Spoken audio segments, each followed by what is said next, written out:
fair enjoyed the night, and unfortunately we weren't celebrating a Labour win. We were celebrating the demise of the SNP, which was nice viewing. So I don't know if I made much sense the last time you had me on, but thanks for having me back. It couldn't have been that bad. No, well, I mean, it's interesting you bring that up. I mean, it was good to reflect upon that night, and again, I was popping bottles of champagne myself, so you weren't alone in being a bit jolly, as I would say. But what I would ask is, once we were celebrating it like we'd won the lottery, by getting all these, when the exit polls come out and we're saying SNP are going to get less than 10 MPs, we were celebrating like we'd won the lottery. But now, reflecting upon that, Craig, and the sort of carnage that this Labour government have brought in, I mean, we're going to end up in the same place, aren't we? I think that if you read across the tea leaves in the Scottish media, it looks like the SNP are going to capitalise on this. Yeah, listen, Labour are making an absolute mess. They managed to get themselves in a worse position than the Tories did. It took the Tories 14 years to get to that level. So the record breakers, and absolutely, a lot of people that were fed up with the SNP, I would imagine, voted for Labour up here. And, where are they going to go? Will they go back to SNP? I think some will, but I think some that have just had enough of the SNP. And we've got another 14, 15 months before we vote at Holyrood again, and the SNP could destruct even more in that time. So if the election was tomorrow, I'm quite sure SNP would benefit through a Holyrood election. But we're having 14 months to go. Who knows what will happen in that 14 months? It's a long time in Holyrood. It absolutely is. And the comments are absolutely, they're all Craig Houston in the comments. Hi, Craig. I like this one here. Bang average. Delusions of adequacy. Aye. Do you know what? I invented that because, when people say, how are you? Right? And I kind of got to the point where I thought, they don't listen to the answer. And everybody's stock answer is, aye, great. So I started saying bang average years ago, because then you actually know if somebody's listening, because you go, what? It catches them. So I'm not bang average. I'm absolutely delighted tonight. I'm having a great night. I was coaching the kids earlier, and a good wee game of football to look forward to tomorrow. You got any future stars under your belt yet, you think? Aye. We've got about, I don't know, it must be about 18 or 19 kids in professional teams just now. The oldest one is a boy down at Kilmarnock. He's born to be 15, 16 just now. He's doing good things, so hopefully he's no long away from being our first kid to play our first team game. But we've got about 15, 18 kids at pro clubs just now, and that's no bad for a wee club. It's only 7, 8 years of playing competitive football, so that's fantastic. Right. No, I love it, and I love that you're involved in bringing these young kids up through the football system, as I'm sure you've been doing it a long time. But we sort of digress. The reason I wanted to bring you on today was because here I am reading the Daily Record, and whose name pops up? Well, it's only yourself, Craig. And I was looking at who wrote the article, because I suspected it would have been someone else. But let's share this tab and let's read through the article, and you can tell me your take on it. You can, and we'll sort of ask questions about why you done what you done, and you went where you went. So let me bring it up on screen. I'll add you to this. Well, hopefully that looks a bit okay. Yeah? Everyone can read that, hopefully. So claims Paisley Care Home will be used for asylum seekers. Not true. Paisley activists denounced the video posted on YouTube as an attempt to stir up division in the community. Oh, this is quite bad. Claims a former Paisley care home will be used to house asylum seekers has been branded untrue by the local authority. Renfrewshire Council, which owns Montrose Care Home, yesterday said there was no truth to the claims made by Craig Houston, yourself, that the property will be used to accommodate people seeking asylum in the UK. The Foxbar building, which is about to be put up for sale, will instead be directly targeted at private elderly care providers. Mr. Houston, who is not from Renfrewshire, I think they just need to point that out. They're not from Renfrewshire. Can I stop you right there? I take exception to that. Of course. I'm quite proud of the first two places I spent my formative years. I was born in Linwood, and I stayed in the East Fulton area there until I was about 12 or 13. Then I moved to Bridge of Weir. Both are still Renfrewshire, and then I spent about 10 years of my adult life back in Houston, funnily enough, which was great, trying to get a taxi called Houston for Houston, because they'd shout taxi for Houston and everybody would run out. So that was fun for 10 years. So about 30 years out of my 51 years on this planet, I've been in Renfrewshire, and I'm delighted to tell folks some right good folk I know came from Linwood, which is in the middle of Renfrewshire. So I mean, I was all the nonsense they wrote. That was the one thing that really peeved me off the most. So sorry to stop you there, but it was just no. So I mean, stop me any way you want to stop me, Craig. Right? So, Mr. Houston, who is not from Renfrewshire, I think they just require to point that out. Purports on social media to be a member of the Social Democrat Party. So I'll stop you there, and you can explain what the Social Democrat Party is. What your involvement in is it, and what they seek to do. Yeah, the Social Democratic Party have been about since, I mean, when I was a kid. They had quite a lot of MPs and stuff like that, and then a few of them separated and they went amalgamated with somebody else. And I actually thought the SDP was non-existent again until up to about probably a year ago. And I started learning about them, and there was 4 parties had contacted me and asked me if I would consider joining them with a view to standing as a politician, because I'd already said that I was going to throw my hat into the ring for Holyrood, and at that time I was more likely to be an independent. But the bizarre thing was, none of the parties asked me one key thing, and that's if I liked their policies. And I then became aware of the SDP and their policies, and actually quite liked them. So they asked me to get involved with them, but before they asked me to take on any roles in the party, they were the first that surprisingly asked me did I enjoy it and did I like their policies, which that was a good start. So got involved. Right now I'm the interim chair of the Scottish branch in the SDP party, but we'll be having an election soon. I'll be coming out the chair role. We'll be putting forward people for chair, secretary, and having a new thing in Scotland that will be our leader. So that's how we're going to go forward with the SDP in Scotland. It's a democratic party. I'll put my hat in the ring for the leader's role. That's my main driver just now. Other people in the party might contest it. I don't know.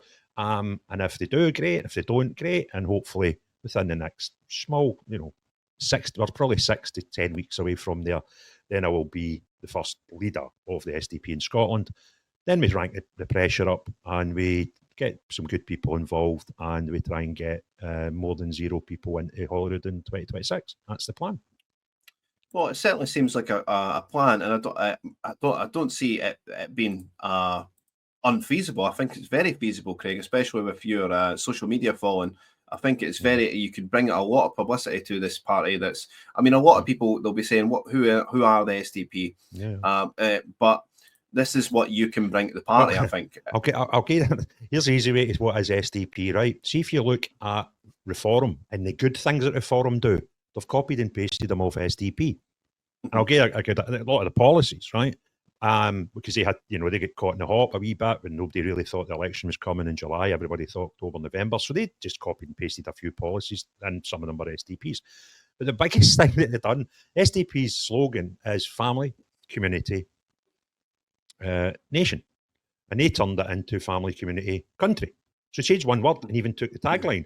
So if you look at the good things that you like out of Reform, they probably came for the SDP.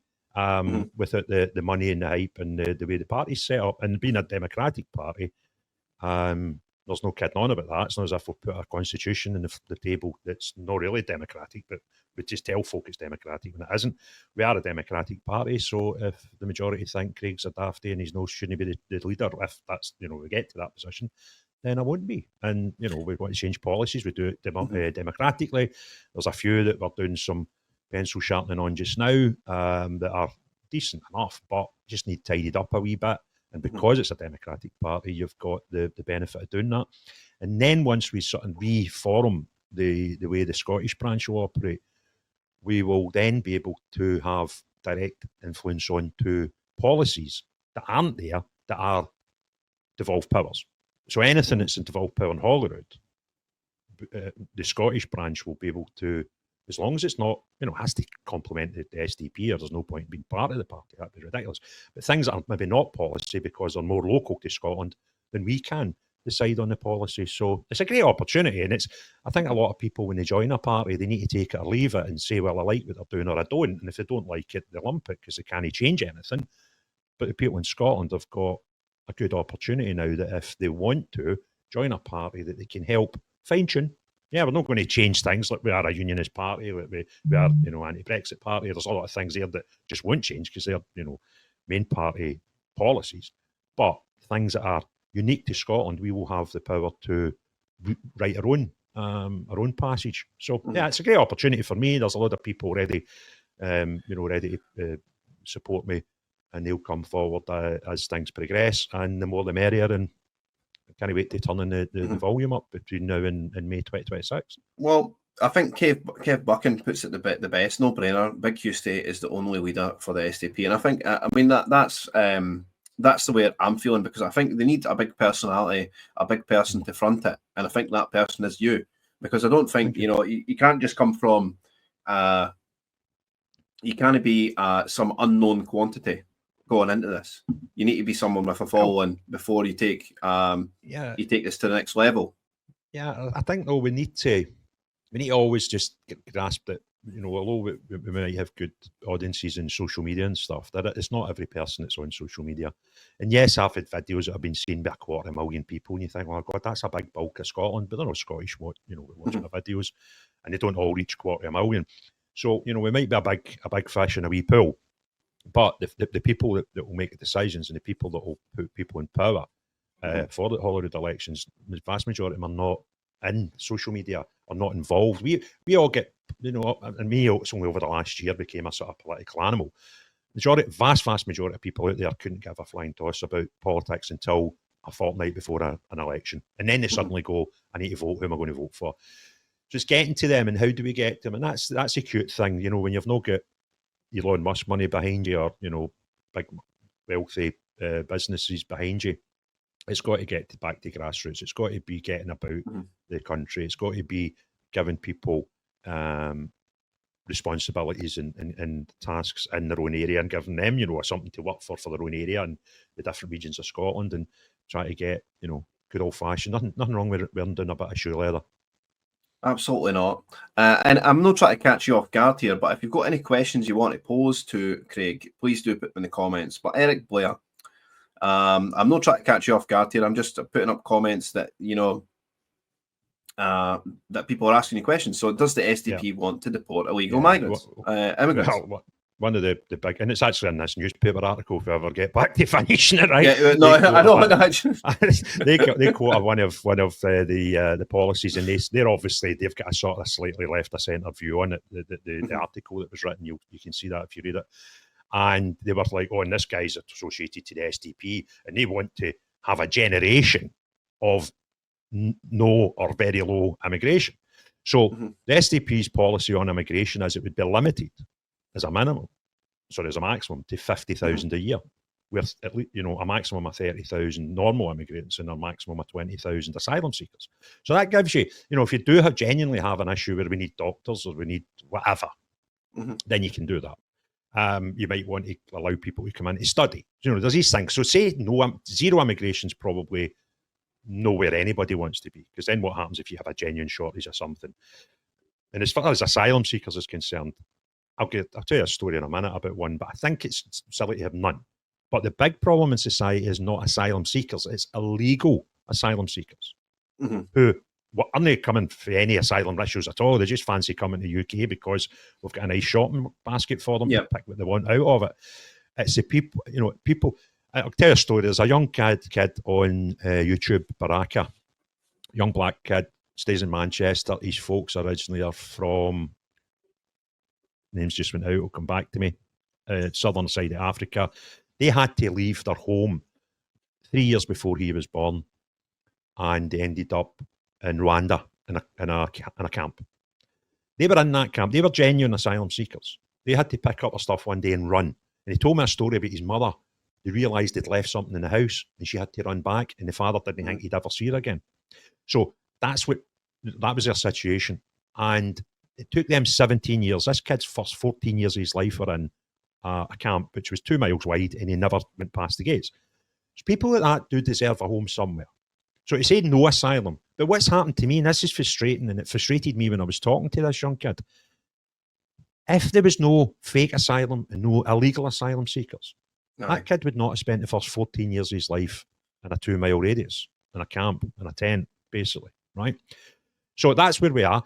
We also have an idea. It's not Rwanda, it's Ascension Islands. And anybody that comes into the country illegally and then tries to claim asylum, which is not the way to do it. If you want to claim asylum, there is a process in the UK right now. You turn up at a border crossing and say, I want asylum. But people are not doing that. So they're actually technically breaking the law if they don't do that. If you present yourself or we catch you coming into the country illegally, we'll ship you to Ascension Islands. We own the thing, right? And then we'll process you for there. And if you come in illegally, that's an automatic bar. You'll never get in. So that's the policy for SDP, and it's a policy that raised my eyes when I first read it, and I thought that's good. That makes common sense. And you think about the Ascension Islands, you would probably do 2 flights, right? Because what would happen is you wouldn't have the Rwanda thing that was in the never happened. If we'd have put flights to Rwanda, it would have had a knock-on effect to illegal immigration because people would know that we're serious here. And as long, we're probably better just staying in France or staying in Germany or staying in Holland, because if I try to get in the UK, that's it. Solving illegal immigration is easy. You just make this less attractive than the last place, right? So if we do the Ascension Islands, you wouldn't need to do it much. And then people would be like, there's no point going to Britain because if I jump the dinghy or jump the back of a trailer and they catch me, I'm parked out and instantly barred from coming back. So I don't think you can get much better than that. I think it is probably the strongest immigration policy that I've certainly seen. Well, Kev Buchan says, will you deport Hamza?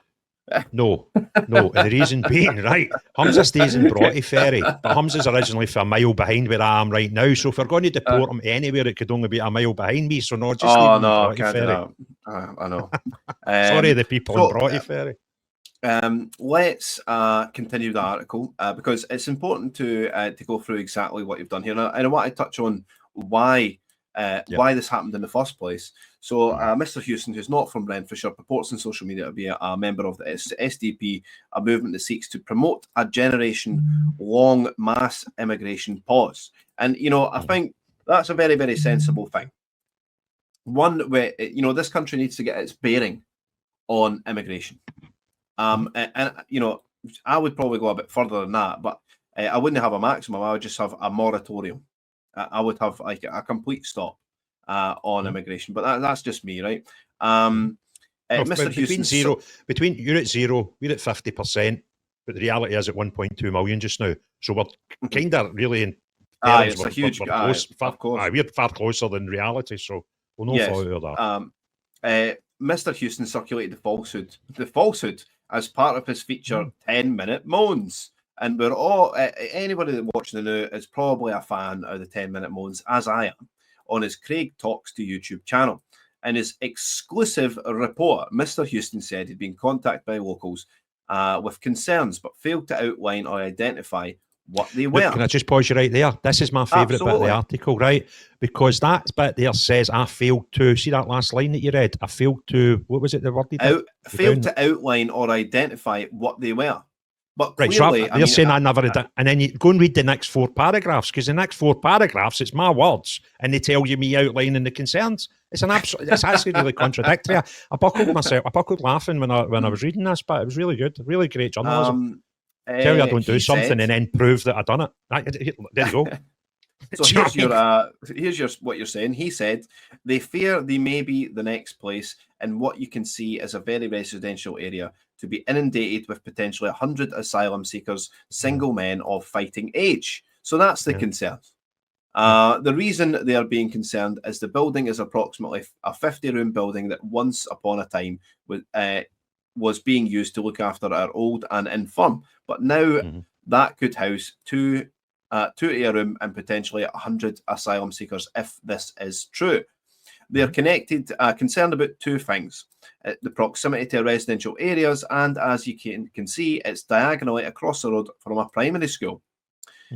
These people of Foxbar, who have no desire whatsoever to be the next town in the United Kingdom inundated and overrun by unrecorded, undocumented asylum seekers, but because we will potentially see a drop in the community spirit and a rise in crime. Well, I think that's pretty obvious what happens there. When you dump an asylum hotel on a community, it inevitably becomes a drop in community spirit and a rise in crime. And it's inevitable that happens.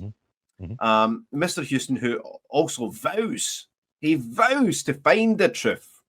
But has the, how terrible of me. How terrible of me, Niall. Absolutely, despicable. Try to find the truth. But has the Express understands failed to contact the owner of the building or the UK Home Office to ascertain the future of the use of the building. Yeah. Instead, he suggested that rubbish by the wheelie bins and other activity meant work was being done on the site. Yeah, that can stop with that. What that part of the video I showed, there was and I said in the video the wrong word. I said it was a porta cabin. It wasn't. I was doing it myself at the back of the car, right, and it was a portaloo. So outside there's a portaloo, and you seen it in the video, sort of sneaking out the corner. Then you had the bin area, and there was obviously working on because there was like building debris at the bin, right? So that kind of, that's just using common sense and logic. But why would you need a portaloo in a building that didn't have anything going on inside it? And this was the sort of stuff that was the reason I got contacted by people in the local community. One guy that looks out his front window and he can see the building. It's like 20 yards away from him. And they were getting concerned because I've seen things happening at night. And I didn't see any of this, so I didn't put it in the report. But they say that there's guys coming round and they look as if they're going in, and there was a suggestion that there was somebody maybe inside at living, which I can't confirm or deny. That was just what they said. And there was a lot of presence at night with, they put up new CCTV. There was security vans turning up. Now, that doesn't mean that you're getting asylum seekers. That just means there's something going on. And I never once, you've watched it, I never once said in the piece that this is definitely happening. I said, this is a concerns and this might happen. But as you finish the piece, I'll tell you some of the stuff that I found out. And even this article doesn't actually quell the rumour. It actually reignites it if you actually read what has been said. Well, let's get to the end of this and then we'll have a wee talk about it, right? So, because, I mean, this is happening. We'll get to the end of it first, and then we'll talk about it, right? So the people of Foxbar has no desire whatsoever to be the next town in the United Kingdom inundated, overrun by unrecorded, undocumented asylum seekers, because we will potentially see a drop in community spirit and a rise in crime. Great, absolutely great quote there, Craig. Mr. Houston also vows to find the truth. How dare you? How dare you? But has the Express understands, blah, blah, blah, failed to ascertain the future use of the building. Instead, he suggested that rubbish from wheelie bins and other activity meant work was being done on the site. Well, that's true. Mr. Houston was contacted by the Paisley Daily Express and asked to substantiate his claims, but has not responded. John Kelly, a member of Black Lives Matter. Right, so we'll get that. We'll get to that when we get finished. And co-founder of Paisley for Palestine, denounced the video as an attempt to stir up division in the community. He said, unfortunately, this YouTube message provides another example of ill-informed scaremongering regarding people potentially seeking refuge in our town. Worryingly, the language used in the short clip reflects that used by right-wing groups who seek to encourage discord and division in our communities. Paisley has a history of welcoming people fleeing from troubled lands, including Kosovo, Syria, and the Ukraine, to name but a few. Many people, and myself included, would wish to make it clear that refugees are welcome here. A spokesperson for Renfrewshire Council said there's no current plan for the future use of a foster care home. The building will soon be put on the market for sale, and marketing will include targeting to care home providers. Any decision to sell will be considered by councillors in due course. Montrose care home was deemed surplus to requirements in November last year when councillors agreed to put it up for sale. The axe, a tiny bit more. The axe fell on the home in Herriot Avenue earlier in 2024 after members of the Integration Joint Board, which oversees Renfrewshire Health and Social Care Partnership, voted 6-2 to close the facility. The controversial measure, which was subject to a protest, was taken in a bid to cut costs amid a challenging financial picture, the HSCP, and it was estimated pulling in a saving of almost 400k. So yes, so there's some key words there, mate. Yes. If you go back to the words of the council, whoever it was that spoke on behalf of the council. Now, in November, spokesperson for the council, right, said what was the first sentence? There is no current plan. Stop you right there. That's all you need to know. That's all you need to know, right? Now, where we're up to with this in November, now I'd looked into this before I headed out to Paisley last Sunday. And there was articles about it, and there was a bit of a kick up. The local community didn't want to lose a care home, which makes sense. They would be upset about such a thing. And the council said in November that they'd looked at other people in their umbrella and partners to try and entice one of them to use the building. And there was no such desire for a care home, right? So they've already done that. Now they've been saying since November that they've been marketing it as a care home. And once they've exhausted that, they might need to look at other avenues. Now, if you've got a care home and you've got care homes operators inside your regional council, that would suggest to me that they've already been to them with the words they said in November and nobody's interested in taking it over as a care home. The best time to sell it as a care home would have been when it was operating as a care home. Exactly. So I would imagine the people in Renfrew District Council are not stupid. So they would have tried to market it and punt it before it closed as a care home, which was the middle of last year, middle to the end of last year, because it's easier. And even it's saying to them, look, we've got 20 Aldi's in there.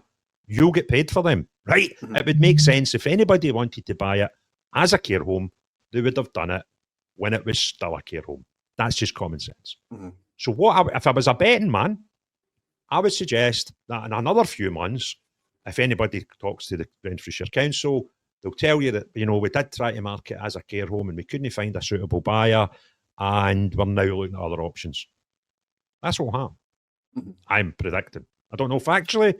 All I'm doing is using common sense and logic, putting it all together, and the most likely outcome. And since then, there's one of your people commenting just now that I'll not name because I don't know if that person's happy for me to make it public. But I've been in talks with one of the people that's leaving comments, and they've identified to me another two that are in Glasgow. And then I came back for the training, I turned on my phone, and I've now got another three.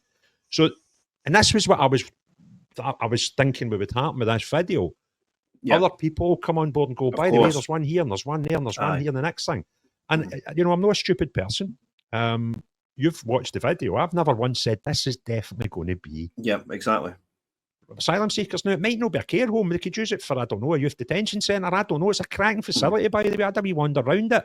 But the problem I've got is, if you look 360 degrees from that building, then about 320 degrees that you'd look are houses and flats, and there's a multi-storey building right opposite. And then the other wee bit of the aperture you'd look at is a primary school.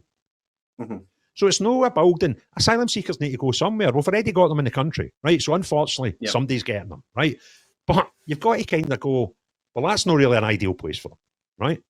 It's 360 degrees. There's a primary school on its doorstep, and if nobody can see the correlation between people's safety and crime, when unfortunately you stick 100, and they tend to be guys in their 20s and 30s, with nothing to do all day, some stuff happens, and they're coming from areas where it is acceptable to marry a girl at 9. So when some of them come into this country, they won't even know the age of consent. Exactly. So if you need to put them somewhere, let's find a factory somewhere and put some bunk beds in it, right? That's right out the road. That's give them some PlayStations or something to keep them busy. I don't know. I don't have all the answers, but I know putting them in that place where 360-degree evolution is going to be house, primary school. That doesn't make sense to me. So I hope, touch wood. But the other thing is, if we kick up enough fuss early, it might stop the thing happening. Exactly. And I think this is this is where I was going to get to, and you've of course, having done the video, and you probably knew this was going to happen before you'd done it, but it spurred on more people to say, hold on a minute, we believe there's one going in there, we don't want this here, and we're going to bring up the map of where the migrant hotels are in Scotland. But this raises a bigger the bigger point here is that local residents have reached out to you to say, we don't want this here, right?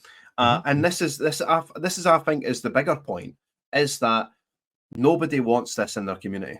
Nobody wants this anywhere near them, and they're so concerned that even the very rumour that it's going to happen has activated them to the point where they're contacting yourself in order to go out and investigate it. So That I think is the bigger concern, is that everyone, and we're seeing it in Edinburgh and Glasgow, all across Scotland now. I think people like you and I have got a duty to the people of Scotland, and I've said this now that I've done that one. It was something I just wanted to do, so I went and bought like these microphones that I can use outdoor. I've got a mobile camera in front of me. I've got tripods and stuff. I can anywhere that's a half an hour drive. I'm quite happy to jump in my car and go and highlight a story. And I think people like you and I that have got, I mean, I don't have a big pool in X, but my majority of my pool's on YouTube.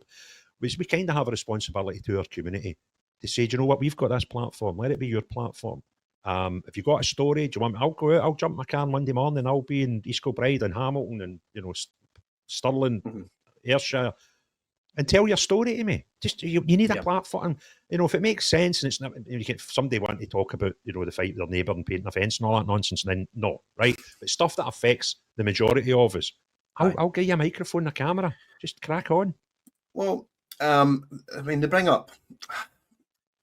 I sort of want to go back to that because it's very funny that they've ended up bringing somebody for Black Lives Matter to come out and condemn Craig Houston. You know, Black Lives Matter being the organisation that was literally used to sow racial discord right across the country. You know, not just our country, but it was sort of like when America sneezes, we get the cold. When George Floyd, you know, is killed over in America, we get the cold. You know, and there's looting and pillaging, and cities are on fire over in America, and we are seeing sort of the fragmentation of society over here as well. So we're no sort of we're interconnected in that way. But let's bring up the actual migrants. Where are the hotels, you're asking? Well, let's have a look. So these migrant hotels, and you might think this isn't happening in Scotland.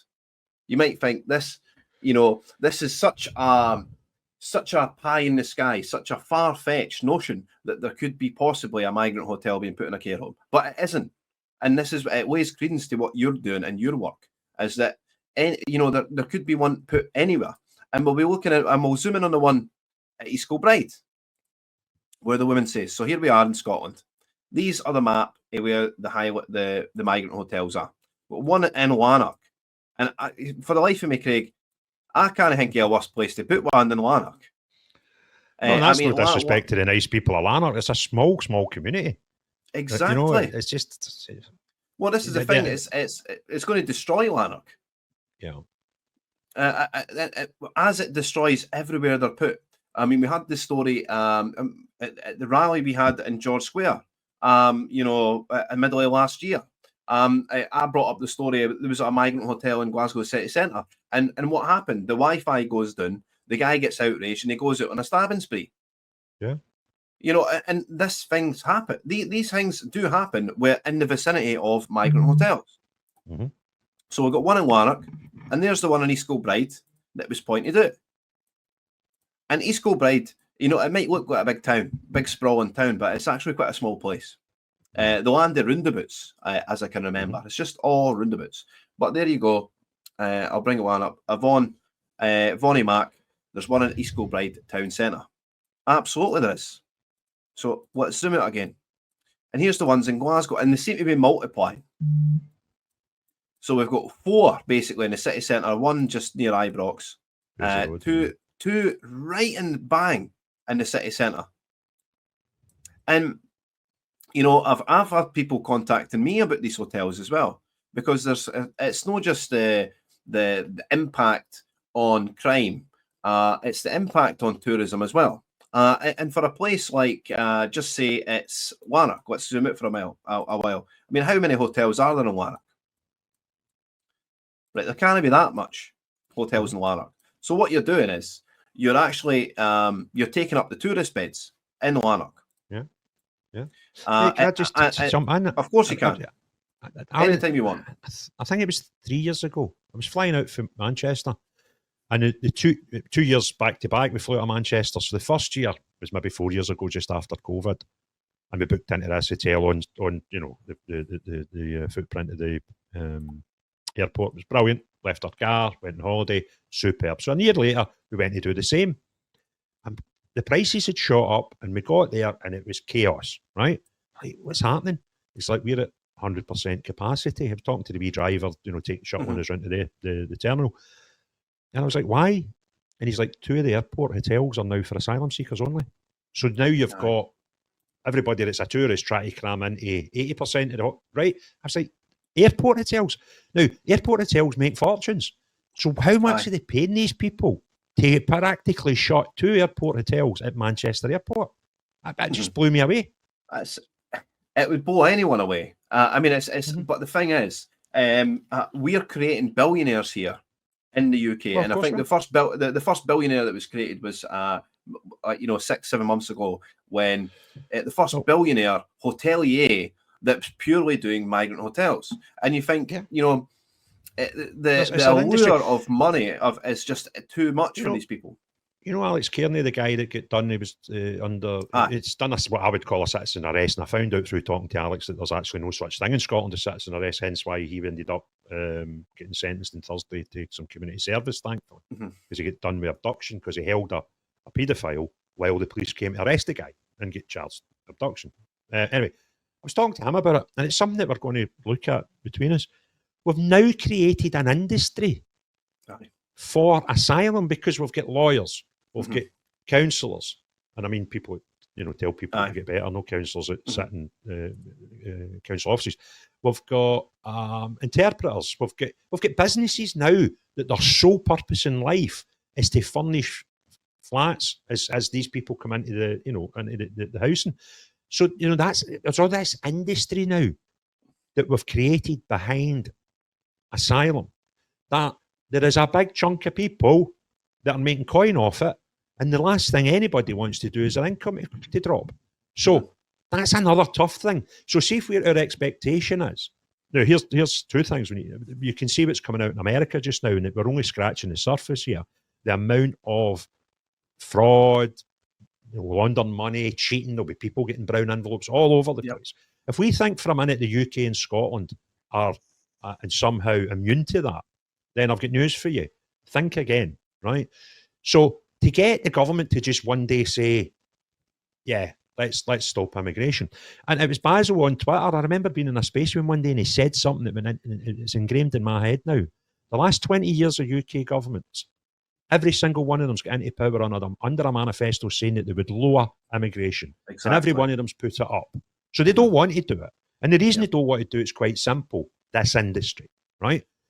So we're never going to stop that industry. What we need to do is stop the people coming in the first place. And then that industry dries up and they go and find another scam somewhere else, right? So that's kind of what we need to do. And we need to get people into governments, and I don't care the colour of the Zet, that take this stuff seriously and don't change their morals because somebody wants to give them a couple of pounds, right? And say enough is enough. We're going to and what we need to do, we've got a bucket that's just getting more and more water pulled in it at first. The first thing we need to do is turn the tap off, let it settle down, and then deal with what we've got left in the middle, right? But as they keep putting more and more in, I mean, they were telling us how great the Labour is because they put X amount of thousands of people out the country. Aye, but we're still getting a net plus. Exactly. So it doesn't matter. We need to stop it, and we need to stop and say, right, where are we now? How can we fix this? We'll get job shortages, housing crisis, exploding pressures in our NHS, but nobody's wanting to turn. And so you have to always say, follow the money. And there's lots of money involved in this. There's lots of people. You've mentioned the billionaire hoteliers. They're not the only people getting 7-figure sums out of this. No, and there's a huge legal aid fraud as well happening. Well, aye, and if we think our governments and the people in our civil service and all these people are suddenly immune to taking bribes and bungs, as it looks apparent in over in America, then you're howling at the moon. We need to get real. Aye, I mean, if you want to get real, I mean, if I was the prime, you said the prime minister, it's not that he doesn't want to do it, Craig. This is my feeling. I don't think that he's got any power to do it. I think that he's got strings attached to him. I think he doesn't have the power to actually enact any of these things. I think he's, and again, I had the segment that he's, a glorified jumped up McDonald's manager because at the and not just him. We're talking Boris Johnson, Liz Truss, Theresa May, all just like Basil was saying, all these succession of governments that have said they've ran on stopping the boats, they've ran on lowering immigration, and yet because they're a glorified McDonald's manager, they've not got the power to change the menu. The menu that we are getting served here in Britain is, no, you'll get flooded with migrants, so there's nothing you can do about it. This is why I thought maybe this is why Liz Truss has been, papped out really quickly. It's because she refused to dish out the menu. Yeah, well, I think one thing, it's, again, this politics for me is it's a year-old thing. I've not been a dyed-in-the-wool, political animal as a lot of people who watch your things, yourself and other people who are far more versed in politics than me, because I'm, it's a new thing for me. But one thing I find totally bizarre, right? There's a few things that are mental in politics. You've got this open borders, let all the immigrants in. Men can be women can be men. Let's allow kids to decide what sex they're going to be without telling their parents. All that nonsense, right? But then you go, well, all that nonsense was happening in America, in Canada, in here, in Europe, Australia, New Zealand, all the Western type countries, right? All at the same time. Mm-hmm. So what I'm expected to believe is all these crackpot ideas all landed in the head of people running our countries, run about the exact same time, and I'm meant to think that's just coincidence. It's impossible for it to be a coincidence. So again, that's a thing that we need to change the people. You ain't going to change the system. The system ain't going to change with the people that are in it, because they're not going to vote and say we'll have proportional representation in Westminster when the mob that's got all the seats are, get in on first past the post. So we're being ridiculous to expect that.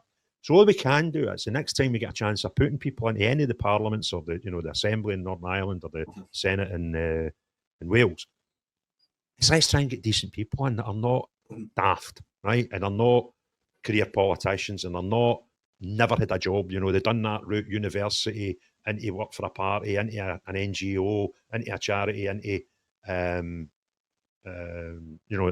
position, an MP or an MSP, because they don't know. They can't read the room.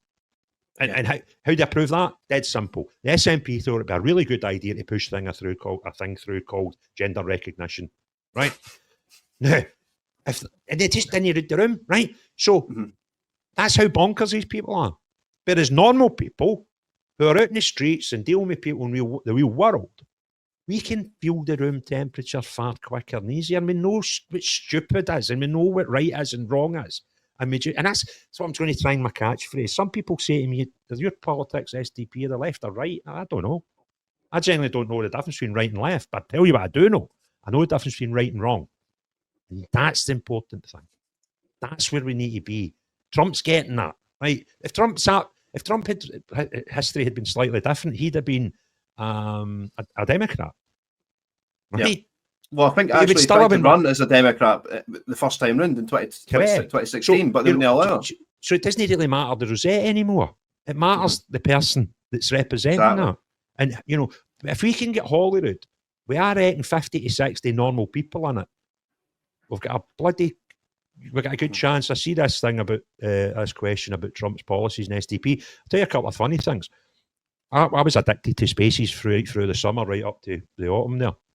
And I was saying to folk for months, we need to get underneath the bonnet and sort out the economics of Holyrood. And we need to make sure we're getting best value for money, right? I've been shouting that to the rafters for long enough. Trump comes along and goes, we're having a Doge. Fantastic. I doubt Trump was in any of your spaces, right? I think we just did the same idea at the same time. And then the other thing is, and he said it in his inauguration speech, and I was like, go on, Donald, my man, right? And he went, we need common sense politics. And again, that's what I've been saying since I started opening my mouth on social media. We need common sense. We need the sensible people, the big boys in the room, pull the big boy pants on and get some stuff done.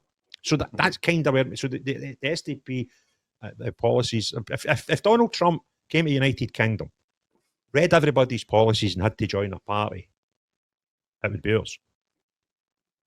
That's a bold statement, Craig, but I'm going to let it stand. I'm not going to contest that because the thing is, currently we don't really have this outlet that sort of we've seen the advent of reform, but and we've seen this acceleration of right wing of politics, and I've sort of I've seen the Reform Party coming up, and you've got on the right of that, you've got the UKIP, you've got Homeland, and they're all sort of promoting the same type things. It was just, I think reform's going to end up right in the middle, and you've got still the right wing of politics, but we've got this acceleration towards the right here. And this is due in part to these migrant hotels. Anne-Marie Ward says the Quangocracy blob is in charge, and we can see from USAID who is funding all the wokery. It's a Soros as well. So again, it sort of ties in with what we're talking about with USAID, the tendrils right across the world. It's affecting us right here today. Well, so what Anne-Marie's saying there, that's how bonkers this is, right? This shows you the level of noses in the trough, right? When you've got a guy like Soros taking money out of this thing, right? You're like, stop the boat, right? If they're all having a wee bit of fingers in the till, and you've got a guy like Soros, how mental is it? If he can do it, you can bet your bottom dollar a prime minister, a president, or a head of any country's doing it, or could do it. You see?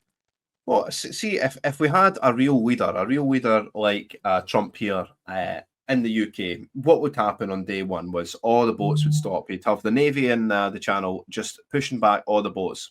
The migrant hotels would be emptied and sent on their way. These people would be deported immediately. We can't have these people in our society. That's an SDP policy, mate. That's what I'm telling you.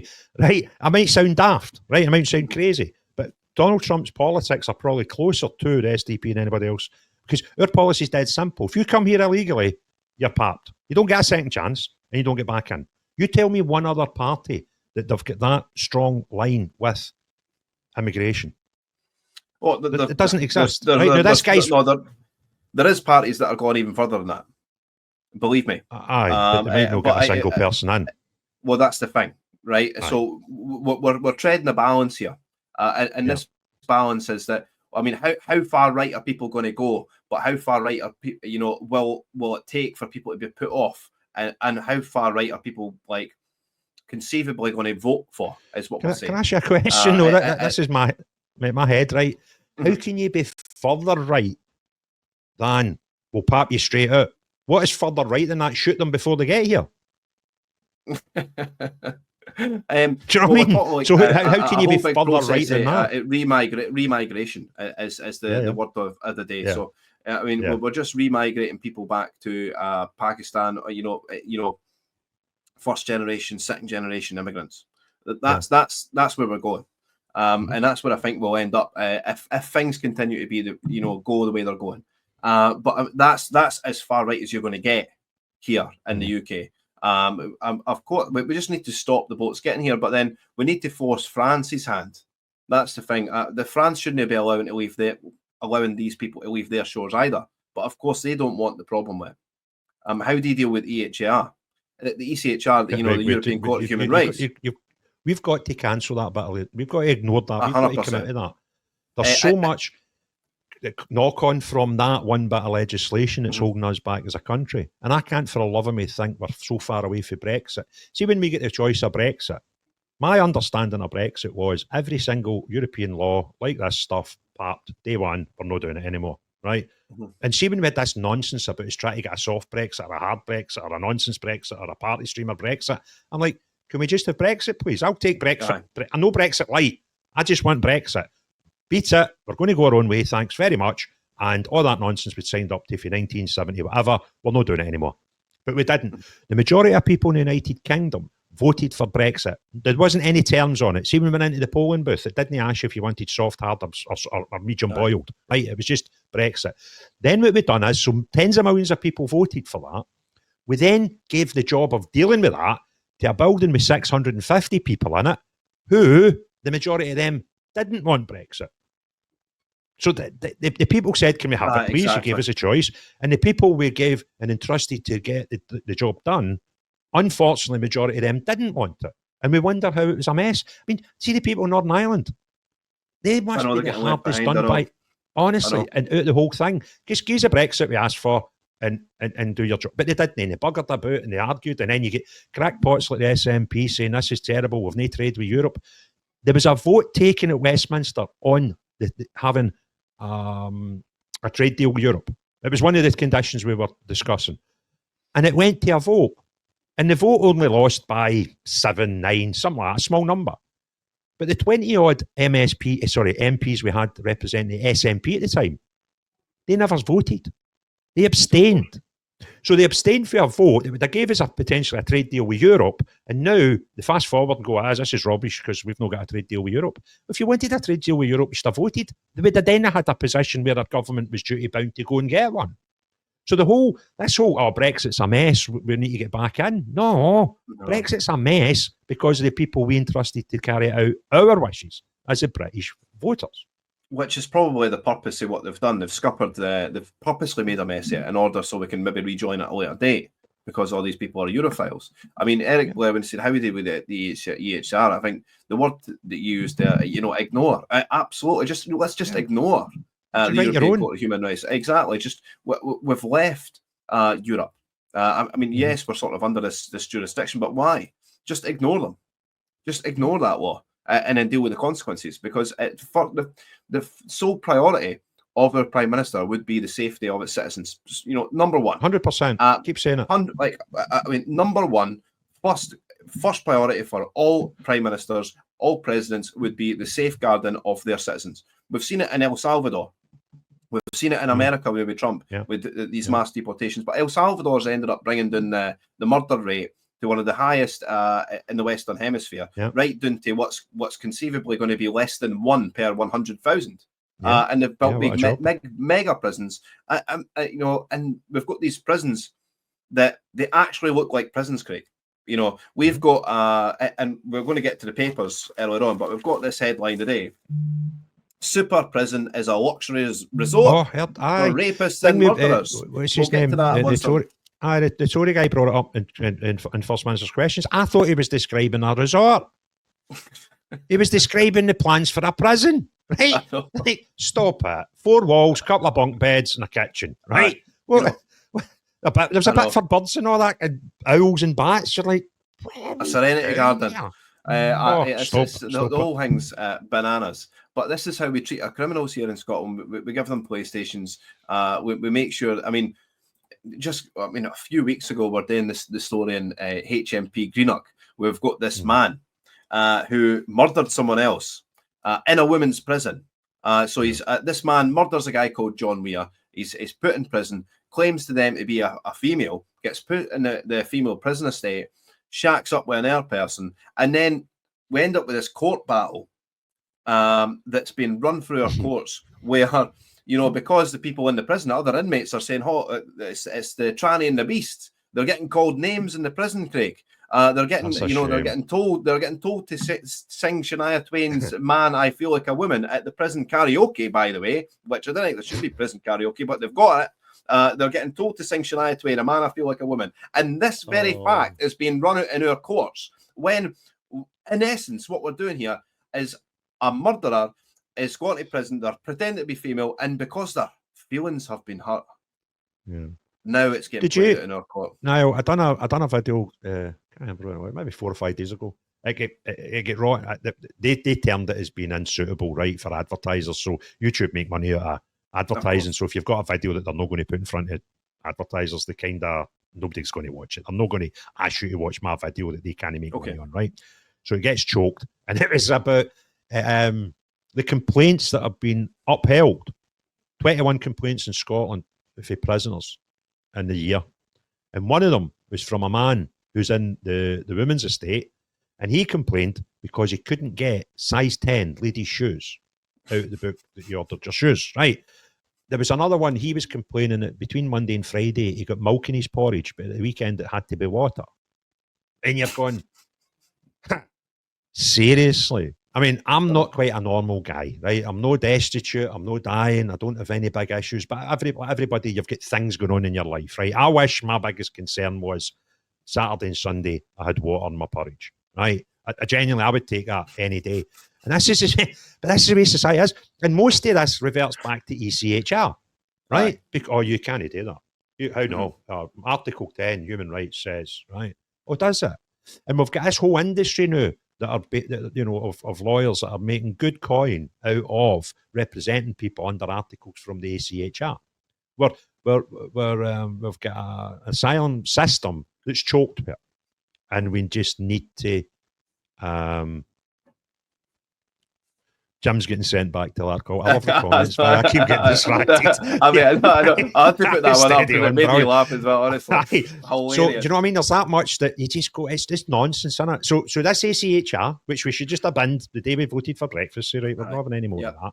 We've still got today, and we'll get prisoners putting complaints in, and their complaints getting upheld because he can't get size 10 women's shoes in prison. Call me daft. I don't think that's right.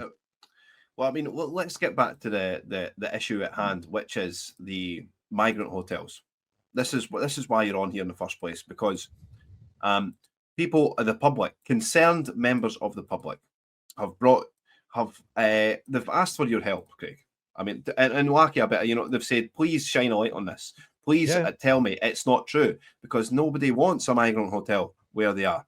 And we've had issues in Falkirk. I had whistleblowers that are coming at me from Perth.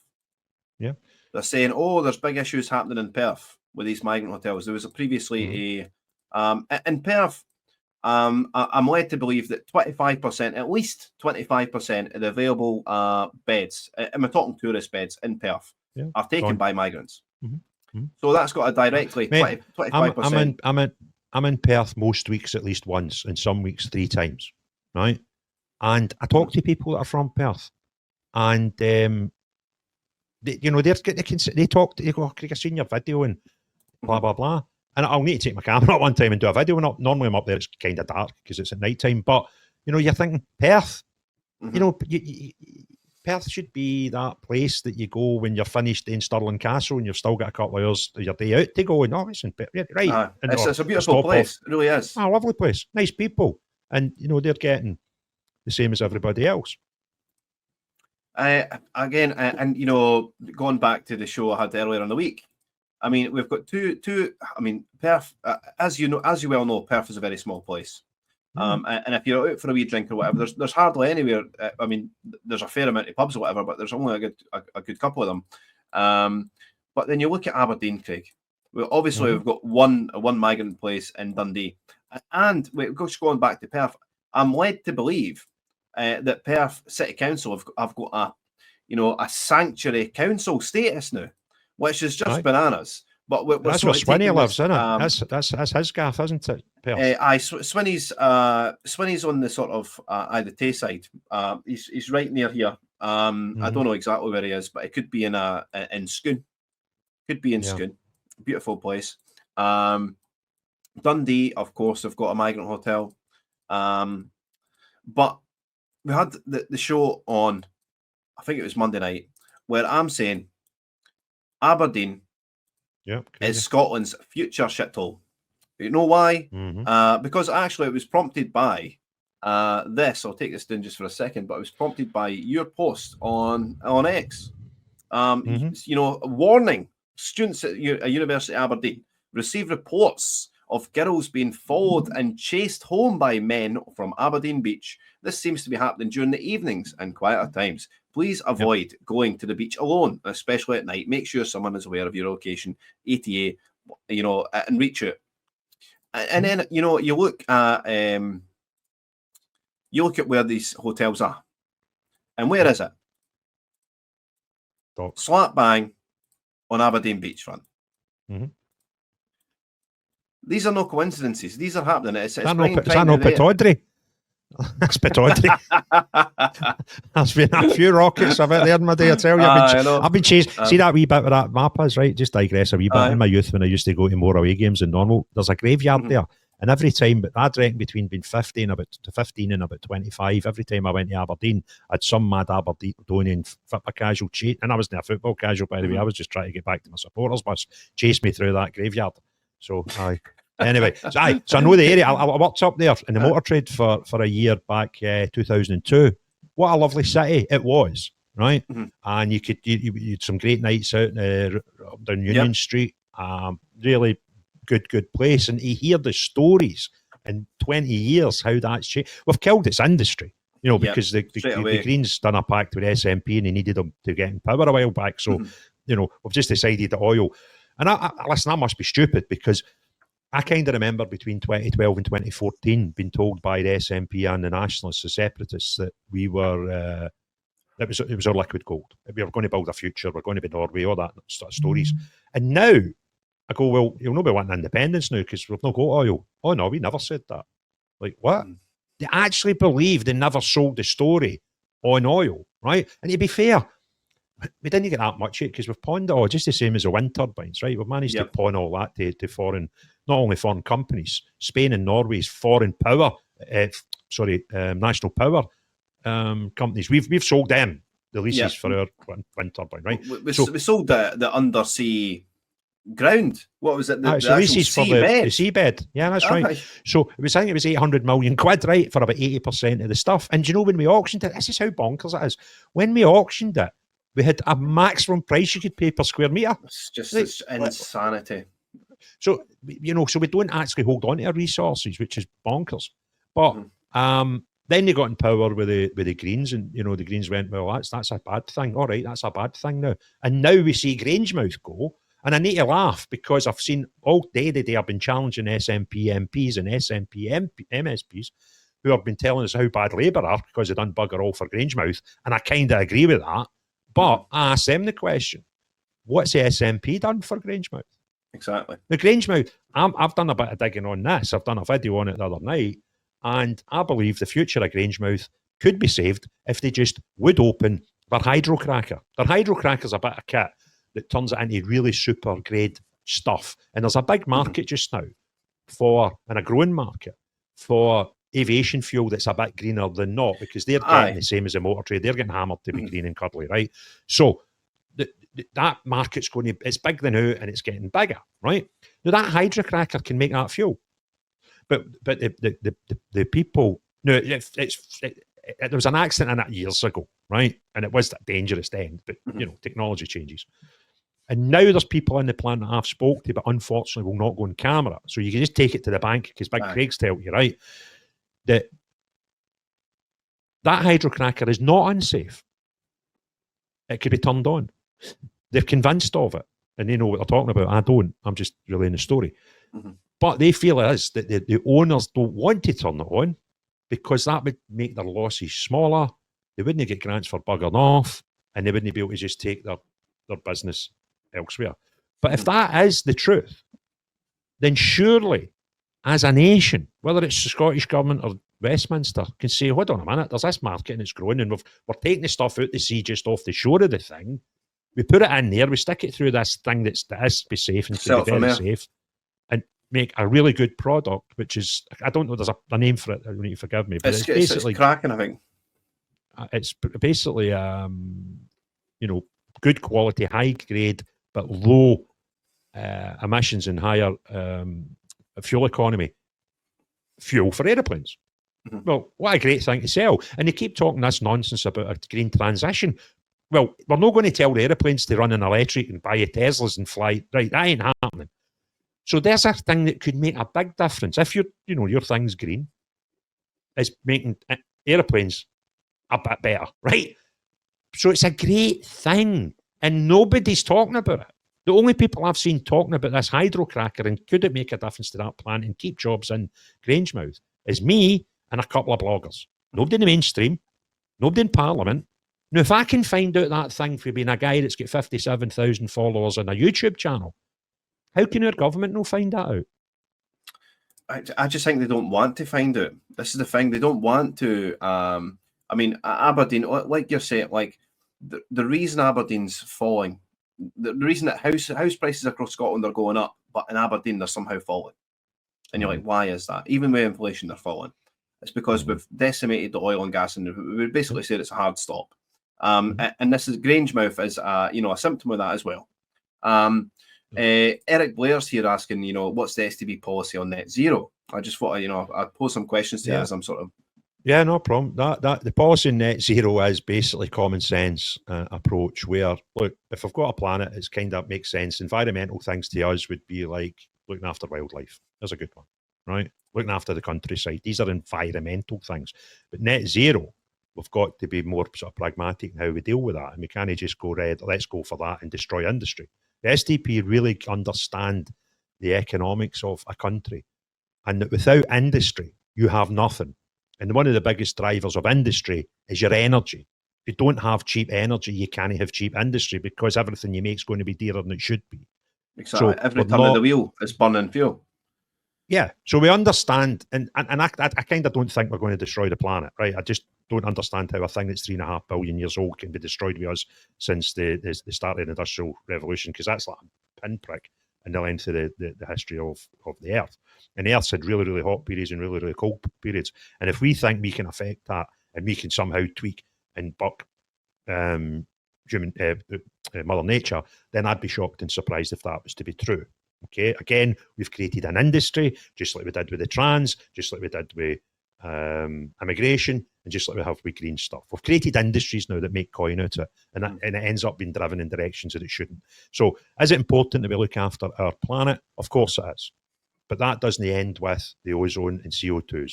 That could be wildlife, farming, all these things. And should we try and put out less emissions? Yeah, we should, but not to the detriment of industry. That's exactly it. And the idea is, if you ever listen to William Clouston, the leader of the SDP, the National Party, he's a very, very clever man about what we need to do to fix this country. And we need to get industries. Without it, we can't be service sector. Right? We need to make stuff. And to make stuff, you need power. And the cheaper, the better. We can't continue as a consumer economy, buying everything for China. Amazon then, destroying all the small business for the CCP. Everyone's drop shipping for China and just destroying all small business. We need to get, and this isn't an SDP thing, this is just a big Craig thing. We need to get to our 14 and 15-year-olds, and we need to catch them early. And we need to say, there's more to life than 20% of you never having a job, because that's unfortunately where we are. And we've got to give them things like even house building. Now, AI might be the future. Can we convince the really intelligent ones, the super intelligent ones, to get involved in that? The ones with have a good grounding for common sense to get excited about maybe building houses? Because guess what? We've got a shortage of them, so why should we not build them? And SDP have got some good plans for social housing. What the plans are. So we can't do that if we don't have the skills to do it. Exactly. And we need to try and get to... I work with kids all the time with the football club, and I must have seen thousands of them in the 17 years I've been coaching kids football as a volunteer. And a lot of them, you go, what are you going to do when they leave school? And they kind of don't know. No, that's no... I mean, I did. I'm 51 and I've just decided I want to be a politician. So kind of, I'm not a good example for that. But, it's not... My one boy's 25 and he's known for he was 18 what path he wanted to do. But he's a minority. So we need to encourage, we need to influence, we need to, infuse the youth now and say, what do you want to do? Right? Can we, what's your skill? Oh, you'd be good at caring. Let's get you into that. Because when you hear about the skill shortages we've got, it tends to be the care industry. Right? Well, what happened to all these girls that left school when I was leaving school that went on to be nurses? If we just stopped that, we need to import them. Well, let's get our kids ready for the jobs that A, we're short of the now, and B, we hope we'll be short of in the future when we start building industries. But we don't. And what we do in Scotland is we've got a parliament that talk about things we can't deal with. They talk about independence. When the biggest court in the land has told us the Scottish Government will not decide if we have another referendum, right? We can't deal with immigration because it's not a devolved power. So why waste time talking about this nonsense? We need a building that's going to take that book of devolved powers and wring it dry. Squeeze every last ounce of it. Do not use that book. Abuse that book of powers and make Scotland a better place. And I'll guarantee you, 5 years with half decent, sensible people in the building that want to do that, you'll make a better place. See, this is where I don't think... see the argument to shut down Holyrood, right? It seems like it's a great act because it's costing us billions a year to do. But at the same time, it's there. It's let's use and abuse it, like you're saying. It's just, it makes no sense to me that you would shut it down. Whereas, let's use Holyrood as an example for Scotland to lead the rest of the UK. We can move faster and quicker than the juggernaut of the UK can. So let's lead the way and sort of give hope and encouragement to other parts of the UK and say, no, Scotland's doing that. or you know, it would be great if Wales could do like a separate thing, and we could have these experimental zones where we're just experimenting on what better way to sort of improve society as quick as possible. I like what you're saying about the skills in the schools. Like, we should be equipping. A lot of that stuff was the reasons. I've had these thoughts in my mind for a while. When I started talking about politics and saying I was going to, you know, stand away back when I was thinking about, you know, even standing as an independent, people were quite rightly asking me, well, what were you going to do?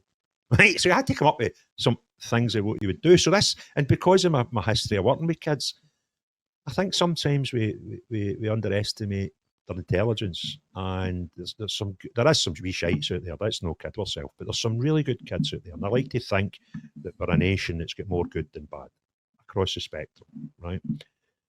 So that's the sort of stuff. But see, perversely enough, now, see the people that should be telling us to bin Holyrood should be the nationalists.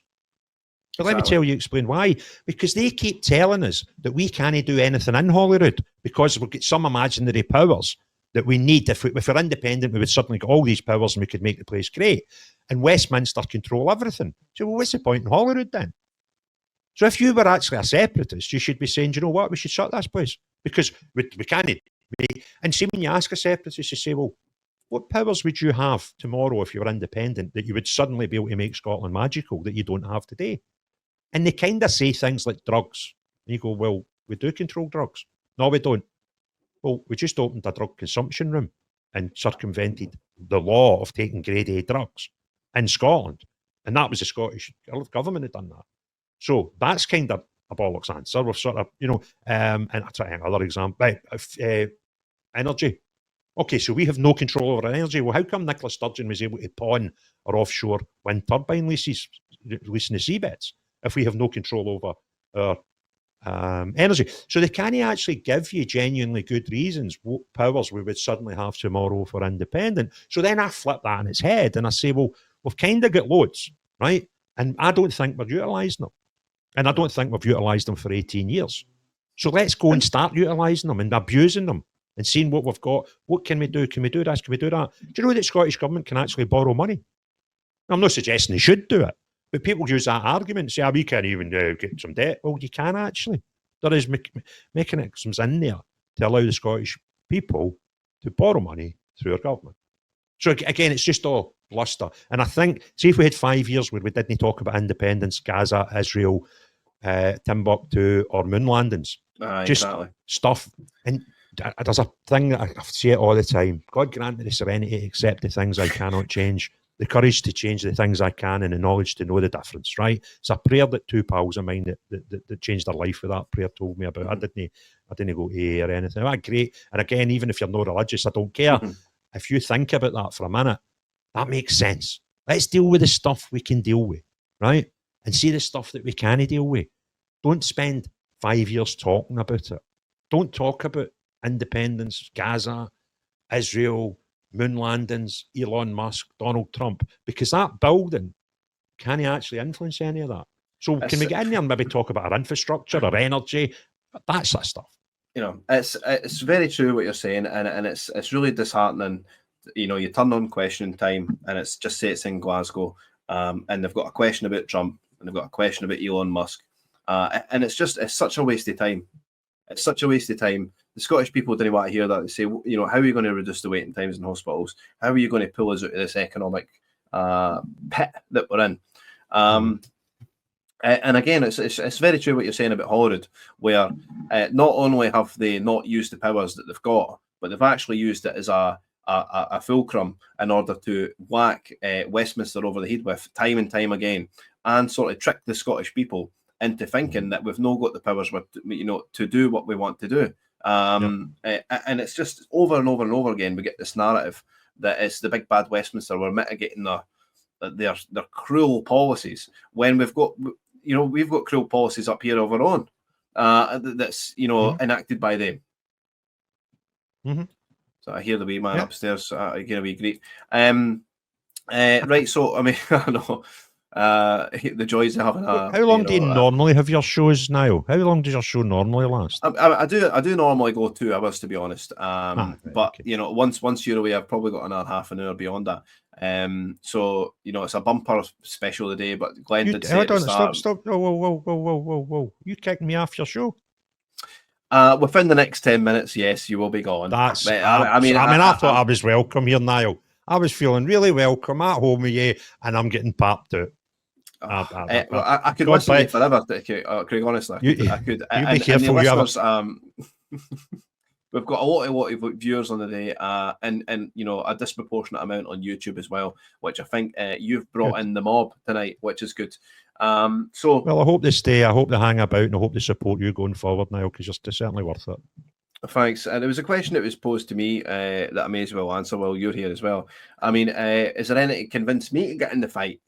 You know, I was fighting with the Scottish Family Party. I was fighting with All for Unity. All for Unity was you know, the stream that was magicked up by George Galloway. It was almost like the Alba equivalent of unionism, where you had you would say you'd vote SNP on the list and Alba on the SNP in the constituent, Alba on the list, in order to maximise independence minded folk. But the unionist version of that was you would vote for the person that was best likely to beat the SNP in the constituencies, and then you'd vote All for Unity on the list to maximise unionist perspective. So it was sort of like the mirror image of Alba, but that didn't work out. It seemed like George Galloway was too divisive a figure in order to get in. It ended up walking into Batley and Spain and convincing all the Islamic mobs to get in there. You know, using Palestine as a voting mechanism over here in Britain. I just didn't agree with that at all. But what am I doing? I've become a reform member. I'm trying I'm not trying to make my way in with reform, but I've made myself available to them. It's up to them if they want to use me or not. And this is the thing. And if reform turn their back on me, then, you know, they're not the party for me, obviously. If reform think, no, Niall, you're maybe too controversial, maybe, you know, you're pushing a bit too far, then obviously they're not for me.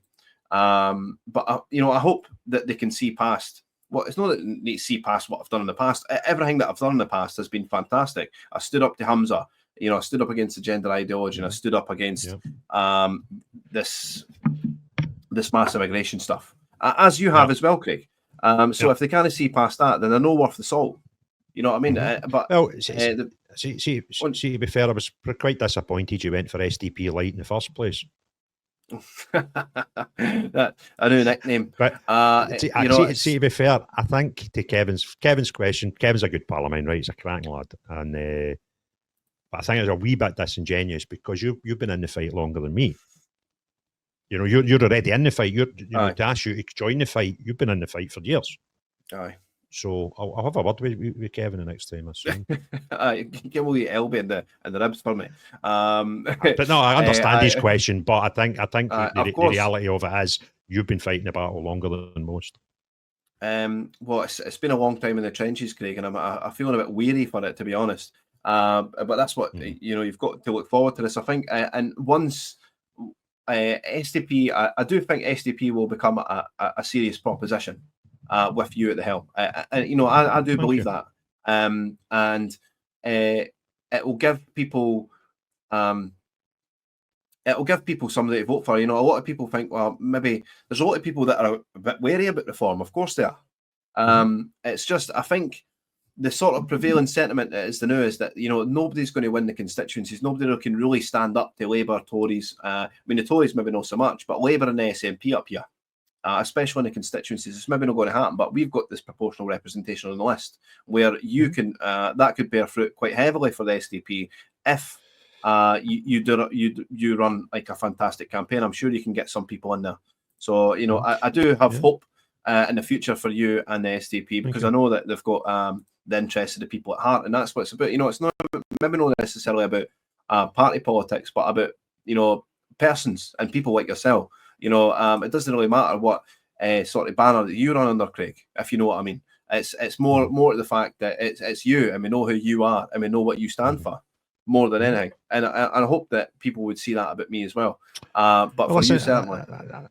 Listen, I'm not going to be the next First Minister of Scotland, right? That's not what we're trying to achieve here. It's, to go from the starting point we're having zero representation in that building, isn't going to happen. So we've got to be realistic. We've got to say, all we want to do is put some good people in that will hold others accountable. So, if there's a good gang of people, I don't know who's going to be. I would imagine if we had an election tomorrow, it would probably still have to be a coalition of somebody. Now, who knows? Getting 5 to 10 SDP guys in there might be the difference of having a good, comfortable coalition with people that aren't crackpots. Now, I don't know how the future's going to bring. But, and it's about, and my sort of tagline is, and I said this to somebody, what guarantees could you give me if you got to Holyrood? I says, I'll give you one guarantee right off the bat, right? Seeing day one, there's a wee red button under the desk, there's a wee canopy hanging right, and it's your point of order button, right? I'll be like, mate, point of order, Madam Speaker. That First Minister got asked a question by that man over there, and it was a cracking question. He's asked him it twice. He's faffing about. He's going on about the buildings. I would love to hear his answer, and I'm sure the good Scottish people that we're actually serving in this building, by the way, would love to hear his answer. So, could you just ask him to answer the question, please, Madam Speaker? And that button, my guarantee, twofold to the Scottish people, that button will be pink by the time I leave. Be worn out. That's it. And my other guarantee to Scottish people is, Scottish people have got a good thing that when we try and get above ourselves, you've always got somebody who'll bring you back down. And it's not a bad thing, right? Aye. And I'll do two things, simple things. I'll get 2 stickers, and I'll write the same thing in both of them. Remember, you are there to serve the people. And one will go in my sun visor in my car, and the other one will go up to the top right-hand side of the monitor in my computer monitor in my office. So that every day for 5 years, if I'm lucky enough to go up there, that'll remind me. And I'm not there to represent just the people that voted for Big Houston. I'm not there to represent just the people in my constituency. Every day you're working life, you've got to remember you're there to represent all of them. We've got SNP MSPs that have actually said on public forums that there are certain people in the country that they will not represent. Yeah, that is absolutely deplorable. Yeah. So if you can go to your work each day for 5 years with that pledge to the people, I'll burn out that button and I'll look at that thing in my car and in my screen every day, and I'll do it. You can take that to the bank. Well, it would certainly make First Minister's questions on a Thursday rather watchable. You know what I mean? This is the thing. Like it's so stale and stagnant in our politics. Aye, what you get with me is what you see. That's that. I've not got an act. I've not got a mask. If I did, I would have asked for a refund already, right? And it's on it. People don't actually understand how important my integrity is to me. My integrity is more important to me than anybody else. You know, I'll worry about my integrity more than anybody else. And I've had opportunities in the past to make myself a richer person than I am today, and I've not done it. And I don't see that changing anytime soon. I'm at 51. If I was wanting to make a coin with brown envelopes, I would have done it long ago. I've been in industries where it was open seasons at times, and I've never, ever get involved in it. And I hold that's quite, paramount to me. And if people can look at me and take me in face value, they'll buy into that. And by the way, in 5 years, I'll make mistakes. I'll probably do things that I think maybe should have voted differently on that, X, Y, and Z. But 99 times out of 100, I'll get it right, and I'll work hard, and I'll be honest. And that in itself, regardless of your politics, that in itself is not something that we've got in great numbers up there just now. Well, I think that's a fantastic note to end on. And in all honesty, Craig, I wish you so much hope. I wish you so much, goodwill in the future, you and the SDP. I really do, because I know you personally. I know you mean what you say, and you say what you mean, and that means more to me than what colour rosette you wear. And it's the same. You'll see. I'll support this person, that person, and even now and again, people for Alba, I'll be retweeting name as well, because there's sometimes that even a broken clock is right every now and again.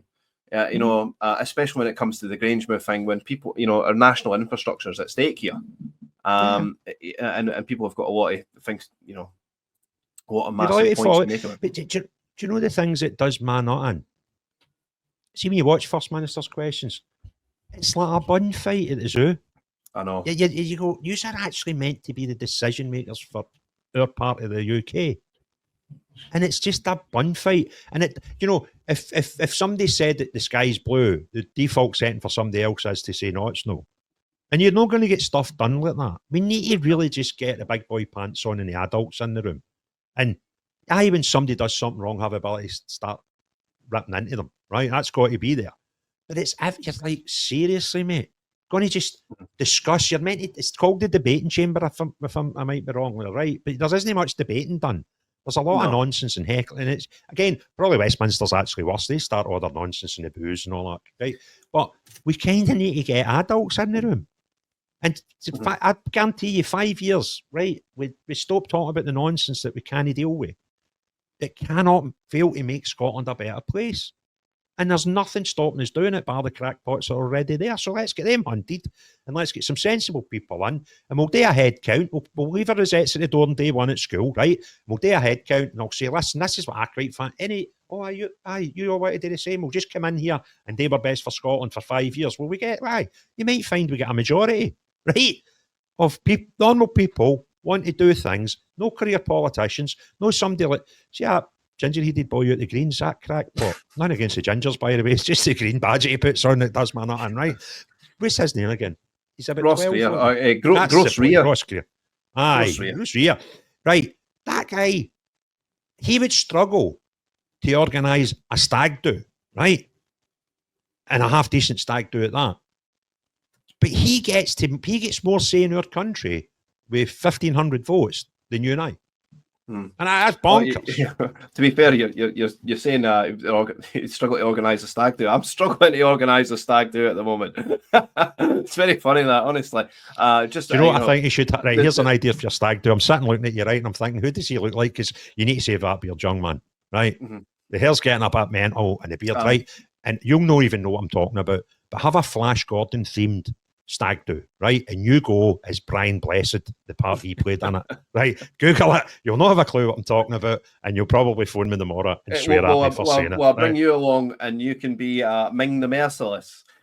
No, you've seen the movie, right? Apparently, what is it I get called as Celtic fans? Uncle Fester. So Uncle Fester to morph into Ming the Merciless probably isn't that much. It's 2 or 3 degrees, mate. I've not got much to go. Brilliant. Well, we've ended up on a laugh. That's fantastic. Honestly, it's been fantastic having you on. I always cherish my time with you. It's a bit of annoying that we've had to bring you on with this sort of attack article. That's sort of. I mean, to be fair, there's nobody really reads the Daily Record at this, in Scotland anyway. But of course, with your name attached, people are going to read it. But it's a good article. It advertises you. It advertises the SDP. It shows people that you're actually willing to listen to people's concerns, rightly or wrongly. If they're right, they're right. If they're wrong, they're wrong. But at least you're going out to these people and addressing their concerns straight up in person. Alone. You know what I mean? It's not like you need to take a team of folk. You didn't send, you didn't get somebody to send an email to them 2 or 3 weeks later to say that I'm not going to deal with your problem. No, you're out there in person dealing with it. And that's what I think we need from our politicians in the future. And that's why we sort of look forward to people like you making it into Horrid. But we'll end it there, Craig. And thanks very much for joining us. You've been fantastic. I'm just looking forward to my viewership absolutely plummeting as soon as I take you off the screen. But I'll hate to deal with that. That's all right. Uncle Fester's left us, Stuart. I doubt there's anyone on here that doesn't already subscribe to Craig. But if you don't, he's Craig Houston Talks to. Just type in Craig Houston YouTube and he'll pop up immediately. Over 50,000 subscribers on the route to 100,000. Makes cracking content, and he's on X at CH Talks 2. Or just type in Craig Houston, he'll pop up again first. So if you don't already, give him a follow, and that's including the Americans that are watching the now. But it's been a fantastic watch. I'm sure for a lot of people that maybe haven't seen Craig before, but even if you do, it's good to have him for this long form sort of talk and see what Craig's about. But thanks again, Craig, and I'll bid you farewell, right? Thanks for having me, mate. See you soon. No, take care. Cheers. So that was Craig Houston, everyone. What a legend he is. And, it does talk a lot about well, not that just talk about it. He's out there in the field doing the things that people want to be seen done. He's going after the sort of inadequacies that we've got here in Holyrood and just taking them to task. But we need to give Craig and the SDP some serious consideration when we go into the Holyrood election in 2026. Even if it's even if it's in voting against these other parties like Reform, or maybe you'll probably be torn between Craig and Reform, I think, or Craig's party and Reform when you're up here. That's what I think that people will be torn against. And to be fair, that's a half decent decision to have instead of the lesser than two evils chat that we always have up here in Scotland. It's anyone to beat the SNP, and we vote in Labour or Tory, and we end up with Keir Starmer, for crying out loud. So it's a serious consideration going to the SDP here. And Craig Houston, I think he'll take it to new levels. Have a great day. Cheery bye now.